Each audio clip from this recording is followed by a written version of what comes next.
आपल्या दुसऱ्या धड्यामध्ये आपण हार्ट डिसीज पाहिली, बरोबर आहे? Heart disease. तर आता आपल्याला लक्षात आलं की एखाद्या पेशंटला हार्ट अटॅक आलेला आहे. ओके, आता काय अशा वेळेला काय होते? सगळ्यात पहिल्यांदा माणूस पडला, काय झाले म्हणून काय करतो आपण?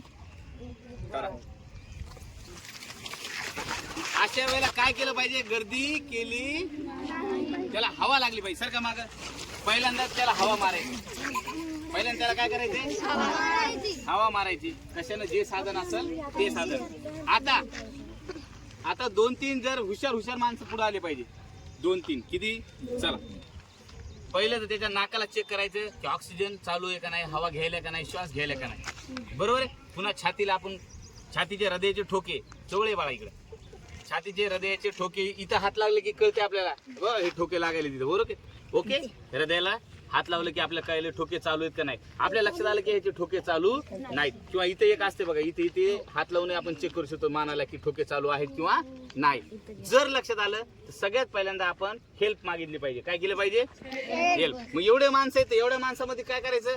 कुणाला तरी पुस्तकवाली मुलगी, तू कुणाला तरी बोलून आण पटकन, बरोबर आहे? नाव माहित नाही ना कुणाचं? नाव माहिती आहे का आपल्याला? नाव माहित नाही. मग आपण कुणाला तरी हेल्प मागितली. लाल शर्टवाल्या अँब्युलन्सला फोन कर, बरोबर आहे? 108 ला फोन केला पाहिजे. कुणाकडे तरी मोबाईल असणार गर्दीमध्ये, त्याला हेल्प मागितली पाहिजे. आणि जर अँब्युलन्स यायला टाइम असेल तर आपण काय दिला पाहिजे? सीपीआर दिला. मग कसा द्यायचा सीपीआर?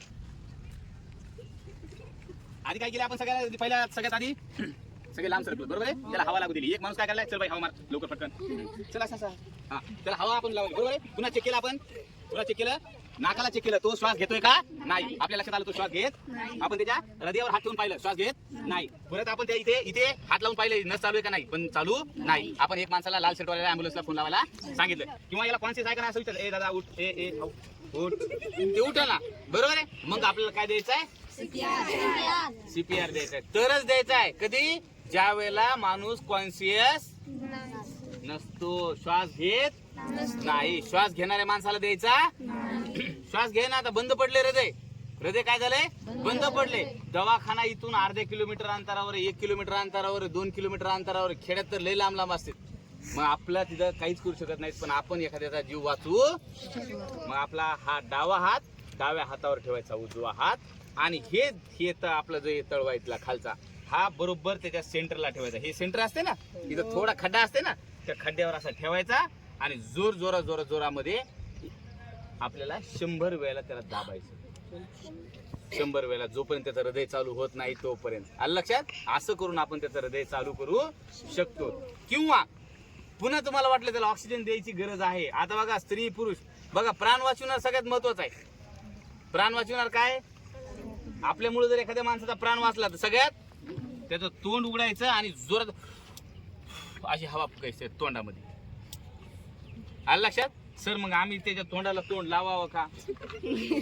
तर बाळांनो, तुम्ही त्याचा प्राण वाचवण्यासाठी करायला. तो म्हातारा आहे, तरुण आहे, मुलगा आहे, मुलगी, याचा विचार करायचा. आणि आपलं सीपीआरचं काम चालू ठेवायचं. दम आला दुसऱ्याला ते सांगायचं तू कर. जोपर्यंत अँब्युलन्स येत नाही तोपर्यंत. काहीच मिनिटामध्ये तो माणूस अगदी जिवंत होतो. कुणामुळे? तुमच्या शिक्षणामुळे, बरोबर आहे? पाहू द्या इकडे, हे आपल्या 8वीच्या सायन्सच्या पुस्तकामध्ये हार्ट डिसीज आहे. मग एका माणसाचा जर प्राण वाचत असेल तुमच्यामुळे, तुम्ही कोण झालात? तुम्ही डॉक्टर झालात किंवा तुम्ही चांगले माणूस झालात का नाही? गावात तुमचं नाव घेतील का नाही लोक? पण जर आपण गर्दी केली, पेशंटच्या तिथं गर्दी केली तर काय होईल? ऑक्सिजन भेटणार नाही, तिथं हवा लागणार नाही. ऑलरेडी पेशंट अनकॉन्शियस आहे, बरोबर आहे? आणि त्याच्यामुळं तुमच्या हातातून पेशंट निघून जाईल. मग अशा वेळेला आपण काय करायचं? त्याला सगळ्यात पहिल्यांदा आपला समजदारपणा दाखवायचा. आपण शिकायलो काय? कशासाठी? समजदार होण्यासाठी. सगळ्यांनी पटापट मागे गेलं पाहिजे. 2-3च हुशार माणसांनी पुढे आलं पाहिजे. गर्दी टाळली पाहिजे. एक तर अँब्युलन्सला फोन करायचा आहे, मदत मागायची ओरडून, 1-2घांनी मदत मागायची, एका जणाने अँब्युलन्सला फोन करायचा आहे. आणि अँब्युलन्स येईपर्यंत काय करायचं? आपल्याला सीपीआर द्यायचा. आता या अँब्युलन्स येईपर्यंत आपण काय करू? त्याला सीपीआर देऊ. उठायचं ना, हे बघा, असं एक जोरात दाबायचा. तर बघा, असं दाबायचं, असं दाबायचं. हा, पण मी आता ते छातीला दाबू शकतो का? उठला पेशंट, पेशंट उठला आपला. असा आपण कुणाचा जीव वाचू